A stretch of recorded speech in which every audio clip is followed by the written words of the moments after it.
झारखंड के पूर्व मुख्यमंत्री और बीजेपी विधायक चंपई सोरेन को सबसे बड़ा झटका लगा है। बड़ा झटका हम इसलिए कह रहे हैं क्योंकि राजनीतिक तौर पे जो उनकी मजबूती का कारण था, खासतौर पे उनके विधानसभा क्षेत्र में उनके करीबी, उनके विश्वस्त, उनके करीबी और विश्वस्त लोगों ने उनका साथ उस वक्त भी दिया जब वो झारखंड मुक्ति मोर्चा से अलग होकर बीजेपी के टिकट पर चुनाव लड़ रहे थे। लेकिन अब वक्त बदल चुका है। चुनाव विधानसभा, झारखंड विधानसभा का अगला चुनाव 2029 में होना है, लेकिन उससे ठीक पहले 2026 से ही चंपई सोरेन को झटका लगना शुरू हो गया और चंपई सोरेन के करीबी नेताओं ने उनका साथ छोड़ दिया है या करीबी नेताओं ने साथ छोड़ना शुरू कर दिया है। क्योंकि जब से चंपई सोरेन झारखंड मुक्ति मोर्चा से अलग होकर बीजेपी में गए तो और बीजेपी में गए, उनके साथ कई नेता बीजेपी में शामिल हुए जो उनके करीबी थे।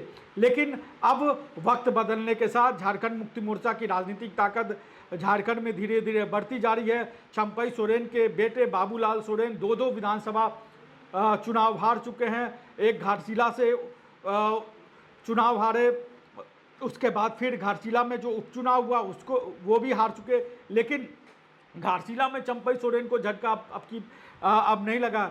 चंपई सोरेन को झटका लगा है उनके खुद अपने विधानसभा क्षेत्र में, और उनके विश्वस्त लोगों ने, उनके करीबी लोगों ने उनका साथ छोड़ दिया और एक बार फिर से उन्होंने झारखंड मुक्ति मोर्चा में जो उनके करीबी लोग थे, चंपई सोरेन के प्रति आस्था जताते हुए वो झारखंड मुक्ति मोर्चा छोड़कर बीजेपी में गए थे, उन्होंने अपनी घर वापसी कर ली है।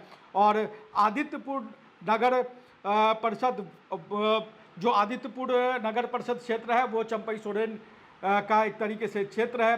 चंपई सोरेन का जो सरायकेला विधानसभा क्षेत्र है उसके अधीन है। वहाँ पर जो नगर परिषद, नगर निगम के वार्ड नंबर 7 के जो पार्षद है प्रत्युष बेज और पूर्व पार्षद ममता बेज, इसके अलावा जो सामाजिक कार्यकर्ता बीटी दास जो चंपई सोरेन के बेहद करीबी बताए जाते हैं, उन्होंने चंपई सोरेन का साथ छोड़ दिया है और वो झारखंड मुक्ति मोर्चा में शामिल हो चुके हैं और झारखंड मुक्ति मोर्चा में उन्होंने घर वापसी की है। जो 2029 का झारखंड मुक्ति मोर्चा का जो प्लान है, जिस रणनीति के तहत झारखंड मुक्ति मोर्चा 2029 को लेकर पूरे झारखंड में काम कर रही है, क्योंकि जिस तरीके की राजनीतिक सक्रियता हम देख रहे हैं कि झारखंड मुक्ति मोर्चा 2029 को लेकर कर रही है, उस तरह के राजनीतिक सक्रियता या बूथ लेवल पर जो सक्रियता, जो मैनेजमेंट होना चाहिए, जो झारखंड मुक्ति मोर्चा अपने तौर पर कर रही है, वो ना बीजेपी आज की तारीख में कर रही है, ना कांग्रेस कर रही है, ना कोई और राजनीतिक दल कर रहा है। अभी से ही झारखंड मुक्ति मोर्चा 2029 के प्लानिंग को इम्प्लीमेंट अपने तौर पर कर रहे हैं। इसलिए हम देखते हैं कि अलग अलग जगहों से जो है वो झारखंड मुक्ति मोर्चा में नेताओं का शामिल होना, और ऐसे नेताओं का शामिल होना जिनका अपने अपने क्षेत्र में, अपने अपने इलाकों में प्रभाव रहा है। और कई झारखंड मुक्ति मोर्चा में कई ऐसे नेता शामिल हुए हैं जो 2029 में जो एक तरीके से झारखंड मुक्ति मोर्चा के संभावित उम्मीदवार हो सकते हैं अपने अपने विधानसभा क्षेत्र में। झारखंड मुक्ति मोर्चा उस प्लानिंग के तहत आगे बढ़ रही है और जिस तरीके से झारखंड में एसआईआर को लेकर जिस तरीके के सक्रियता झारखंड मुक्ति मोर्चा दिखा रही है, उस तरीके के सक्रियता जो उनकी अलायंस पार्टनर है कांग्रेस और आरजेडी या लेफ्ट पार्टियां, वो भी नहीं दिखा रही है। हालांकि झारखंड मुक्ति मोर्चा के जो केंद्रीय अध्यक्ष हैं हेमंत सोरेन, राज्य के मुख्यमंत्री हैं, उन्होंने अपने तौर पर झारखंड मुक्ति मोर्चा और गठबंधन के दलों के नेताओं को भी बिहार और बंगाल से सीख लेकर एसआईआर को लेकर बहुत ज़्यादा सक्रिय होने को लेकर कहा। लेकिन बाकी अन्य झारखंड मुक्ति मोर्चा को छोड़ दे तो कोई और भी दल उस तरीके की सक्रियता नहीं दिखा रही है, क्योंकि झारखंड मुक्ति मोर्चा 2029 के लिए प्लानिंग पर चल रही है। और ये इन जो नेताओं की ज्वाइनिंग हुई है, इन 3 नेताओं के अलावा और जो चंपई सोरेन के करीबी झारखंड मुक्ति मोर्चा में शामिल हुए, वो हेमंत सोरेन का 2029 का मिशन है। और हेमंत सोरेन 2029 मिशन के तहत चंपई सोरेन को उनके घर में, उनके क्षेत्र में ही घेरने की कोशिश कर रहे हैं। और जब पिछला विधानसभा का चुनाव हुआ था उस समय हमने देखा था कि झारखंड मुक्ति मोर्चा ने या उनके गठबंधन ने जितनी भी एसटी सुरक्षित सीटें थी उन सब पर कब्जा किया, सिवाय चंपई सोरेन की सीट को छोड़कर, सरायकेला को छोड़ के जो बाकी अन्य 27 रिजर्व सीटें हैं उन सब रिजर्व सीटों पर जो है वो झारखंड मुक्ति मोर्चा उनके गठबंधन दलों के उम्मीदवारों की जीत हुई, लेकिन सरायकेला में नहीं हो सकी। तो सरायकेला एक तरीके से चंपई सोरेन का अभेद किला है और उस किला को ढाने की अपने तौर पर हेमंत सोरेन ने तैयारी शुरू कर दी है, प्लानिंग भी शुरू कर दी है। चंपई सोरेन चुनाव से ठीक पहले झारखंड मुक्ति मोर्चा छोड़कर बीजेपी में शामिल हुए तो झारखंड मुक्ति मोर्चा को उस तरीके से अपनी रणनीति बनाने का मौका नहीं मिला, इसलिए ऐन मौके पर उन्होंने जो गणेश माली जो बीजेपी के पूर्व प्रत्याशी रह चुके थे उनको अपना उम्मीदवार बनाया, क्योंकि झारखंड मुक्ति मोर्चा के पास उस तरीके का प्लेयर नहीं था। और झारखंड मुक्ति मोर्चा ने एक तरीके से कोल्हान या सरायकेला चंपई सोरेन के सुपुर्द कर दिया था, उनके हवाले था और वहाँ की तमाम रणनीति चंपई सोरेन ही बनाते थे। लेकिन झारखंड मुक्ति मोर्चा ने, हेमंत सोरेन ने अपने लहर में तमाम सीटें एक तरीके का है तो कोल्हान में जो है वो सफाया कर दिया बीजेपी का, लेकिन चंपई सोरेन का किला वो नहीं ढा सके और इसलिए अब चंपई सोरेन के का किला 2029 में ढाने की तैयारी है। चंपई सोरेन के बेटे बाबूलाल सोरेन को दो विधानसभा के चुनाव में झारखंड मुक्ति मोर्चा पटकनी दे चुकी है, बड़े वोटों के अंतर से दोनों उपचुनाव को हरा चुकी है। 2029 में जब चुनाव होगा तो उसको लेकर अभी से हेमंत सोरेन ने अपने तौर पर तैयारी शुरू कर दी है, उनके नेताओं ने तैयारी शुरू कर दी है और जिस तरीके से रणनीति बनाई जा रही है, क्योंकि हमने देखा कि कोल्हान में जब चंपई सोरेन थे तो उसकी पूरी पटकथा चंपई सोरेन लिखते थे, लेकिन वहाँ पर अब जोबा मांझी जो चाईबासा की सांसद है वो और दीपक बिरुआ दो ऐसे नेता हैं जो कोल्हान को चंपई सोरेन के झारखंड मुक्ति मोर्चा छोड़ने के बाद अब उस इलाके में अपनी सक्रियता, अपनी पैठ बढ़ा रहे हैं और इसी मिशन के तहत जोबा मांझी के सामने जो सांसद है झारखंड मुक्ति मोर्चा के, उनके सामने चंपई सोरेन के करीबी नेताओं ने झारखंड मुक्ति मोर्चा का दामन थामा, घर वापसी के लिए। इस मौके पर जोबा मांझी ने क्या कुछ कहा है आप सुनिए।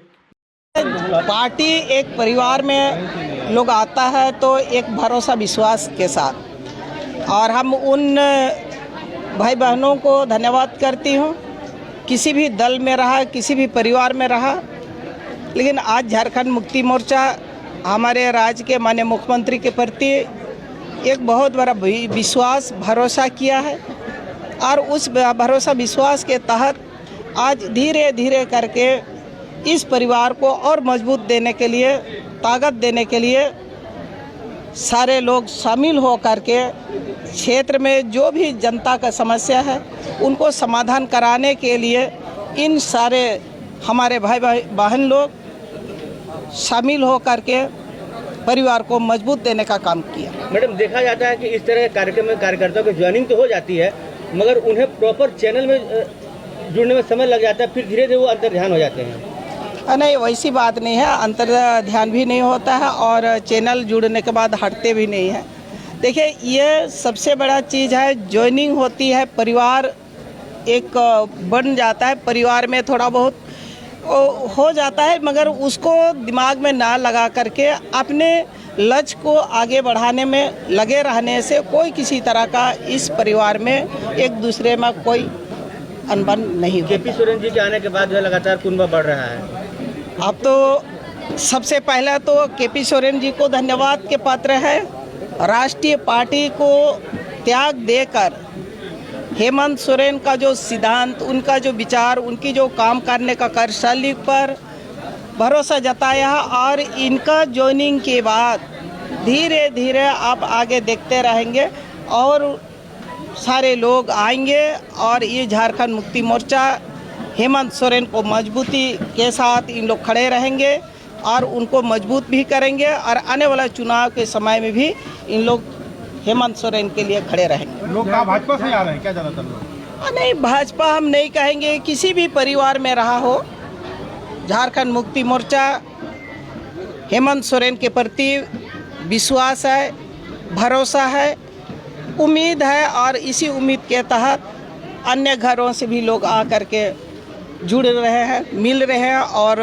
शामिल हो रहे हैं। और आने वाला समय में यही लोग झारखंड मुक्ति मोर्चा हेमंत सोरेन को ताकत देंगे। मैम, झारखंड और सिंहभूम के विकास योजनाओं में केंद्रांश और राज्यांश की योजना को लेकर हाँ नहीं, केंद्र अंश और राज्य अंश के बारे में नीति आयोग का बैठक हुआ था। आप लोग ने आपके माध्यम से हमारे माननीय मुख्यमंत्री दिल्ली में जो बैठक हुई थी उसमें राज्य अंश का मांग भी रखा है और भारत सरकार के साथ वार्ता भी हो रही है। और मेरे ख्याल से आने वाला समय में हेमंत जी हमारे जो राज्य के माननीय मुख्यमंत्री राज्य के लिए वो आगे बढ़ेंगे और काम करेंगे। झारखंड सरकार का कहना है कि बायोम इंस्टीट्यूट नीट की तैयारी के लिए एक भरोसेमंद नाम। यहाँ अनुभवी फैकल्टी, स्मार्ट क्लासरूम और बेहतरीन टीचिंग मेथड से स्टूडेंट्स को मिलती है मजबूत तैयारी। यहाँ हर स्टूडेंट को मिलता है पर्सनल गाइडेंस और डाउट क्लियरिंग का पूरा सपोर्ट। नीट 2027 और 28 के लिए फेज 2 बैच 30 अप्रैल से शुरू हो रहा है। आज ही बायोम इंस्टीट्यूट से जुड़े और अपने डॉक्टर बनने के सपने को दे सही दिशा। बायोम इंस्टीट्यूट सिर्फ मेडिकल प्रिपरेशन का संस्थान। रॉयल इंडिया में आपका स्वागत है। भारत के सबसे विश्वसनीय सोलर मोटर पंप और MPPT कंट्रोलर निर्माता। रॉयल इंडिया का high performance movable trolley solar water pumping system प्रस्तुत है।